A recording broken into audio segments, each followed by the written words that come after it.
ലോക്സഭയുടെ joint parliamentary committee പാസാക്കിയ വഖഫ് board bill വീണ്ടും ലോക്സഭയിലേക്ക് എത്തുകയാണ്. ഭരണകക്ഷി എന്ന നിലയിൽ NDA സർക്കാരിന് ബില്ല് എളുപ്പത്തിൽ പാസാക്കിയെടുക്കാൻ സാധിക്കും. അതേസമയം ബില്ലിനെ എതിർത്ത ചില ഹർജികൾ നേരത്തെ സുപ്രീം കോടതി പരിഗണിച്ചതാണ്. പുതിയ സാഹചര്യത്തിൽ നിലവിലെ ബില്ല് ചോദ്യം ചെയ്തുകൊണ്ടുള്ള ഒരു പിടി ഹർജികളും കോടതിയുടെ പരിഗണനയിലാണ്. എന്തൊക്കെയാണ് JPC പാസാക്കിയ പുതിയ വഖഫ് ബില്ലിന്റെ പ്രത്യേകതകൾ എന്ന് നോക്കാം. ഏത് രീതിയിൽ ഇത് മുസ്ലിം സമുദായത്തെ പ്രതികൂലമായി ബാധിക്കുമെന്നും വേഗത്തിൽ ഒന്ന് പരിശോധിക്കാം. കേന്ദ്ര വഖഫ് കൗൺസിലിലേക്കും സ്റ്റേറ്റ് വഖഫ് ബോർഡുകളിലേക്കും മുസ്ലിം ഇതര സമുദായ അംഗങ്ങളെ ഉൾപ്പെടുത്താനുള്ള തീരുമാനമാണ് ഇതിൽ ഏറ്റവും വലിയ മാറ്റം എന്ന് കാണാം. മുസ്ലിം മത നിയമത്തിന്റെ അടിസ്ഥാനത്തിലാണ് വഖഫിന്റെ ഭരണനിർവഹണം നടക്കുന്നത് എന്നതിനാൽ തന്നെ മുസ്ലിം ഇതര സമുദായ അംഗങ്ങളെ കൂടിയ അധികാരത്തോടു കൂടി വഖഫ് വസ്തുവകകളുടെ നിയന്ത്രണത്തിന് നിയമിക്കുന്നത് തെറ്റാണ് എന്ന് വിമർശകർ ചൂണ്ടിക്കാണിക്കുന്നുണ്ട്.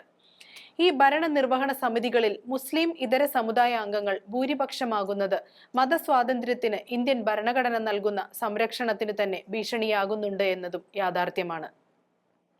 പ്രത്യേകിച്ചും പുറമേ നിന്നുള്ള ഇടപെടലുകളില്ലാതെ സ്വന്തം കാര്യങ്ങൾ കൈകാര്യം ചെയ്യാൻ മതസമൂഹങ്ങൾക്ക് നൽകുന്ന അവകാശമാണ് എടുത്തു പറയേണ്ടത്. മാത്രമല്ല, സിഖ്, ഹിന്ദു സമുദായങ്ങളെല്ലാം തങ്ങളുടെ ഉടമസ്ഥതയിലുള്ള വസ്തുവകകളും സ്ഥാപനങ്ങളും അതേ വിശ്വാസത്തിൽപ്പെട്ടവരാണ് പ്രധാനമായും കൈകാര്യം ചെയ്യുന്നത് എന്ന് പ്രത്യേകം ശ്രദ്ധിക്കേണ്ട കാര്യമാണ്. മറ്റ് മതവിഭാഗങ്ങളോടുള്ള സമീപനമല്ല വഖഫ് നിയമത്തിൽ മാറ്റം വരുത്തിക്കൊണ്ട് മുസ്ലിം സമുദായത്തോട് സർക്കാർ കൈക്കൊണ്ടിരിക്കുന്നതെന്നും വിമർശകർ പറയുന്നുണ്ട്.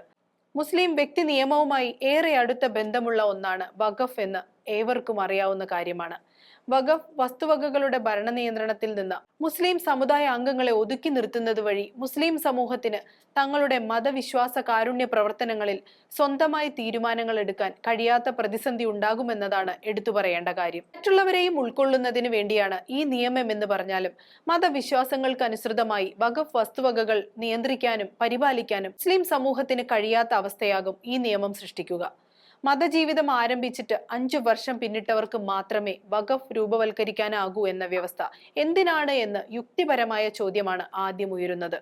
മുസ്ലിം സമുദായത്തിനകത്ത് ദീർഘകാലമായി മതജീവിതം തുടരുന്നവരും പുതുതായി വിശ്വാസത്തിലെത്തിയവരും തമ്മിൽ യാതൊരു വേർതിരിവുമില്ല എന്നിരിക്കെ ഇത്തരത്തിലൊരു വിഭജനം കൊണ്ടുവരുന്നത് എന്തിന് എന്ന് നിയമം വിശദീകരിക്കുന്നില്ല. മാത്രമല്ല, വഖഫ് അലാൽ ഔലൂദിൽ ബില്ല് കൊണ്ടുവരുന്ന മാറ്റം വഴി സ്ത്രീകൾക്ക് സ്വത്തവകാശം നൽകുന്നതിനുള്ള നിയന്ത്രണത്തെ എടുത്തു മാറ്റുന്നത് പലയിടത്തുമുള്ള പരമ്പരാഗത ഇസ്ലാമിക രീതികൾക്കെതിരാണ് എന്നും പറയേണ്ടി വരും. വഖഫ് ട്രിബ്യൂണലുകളുടെ രൂപീകരണത്തിലും പുതിയ ബില്ല് മാറ്റങ്ങൾ നിർദ്ദേശിക്കുന്നുണ്ട്. ഒരു ജഡ്ജ്, അഡീഷണൽ ജില്ലാ മജിസ്ട്രേറ്റിന് തുല്യമായ റാങ്കുള്ള ഒരു സംസ്ഥാന ഉദ്യോഗസ്ഥൻ, മുസ്ലിം മത നിയമ വിദഗ്ധൻ എന്നിങ്ങനെയാണ് നിലവിൽ വഖഫ് ട്രിബ്യൂണലിന്റെ രൂപം. പുതിയ ബില്ലാകട്ടെ മുസ്ലിം മത നിയമ വിദഗ്ധനെ ഇതിൽ നിന്നും ഒഴിവാക്കുന്നുണ്ട്.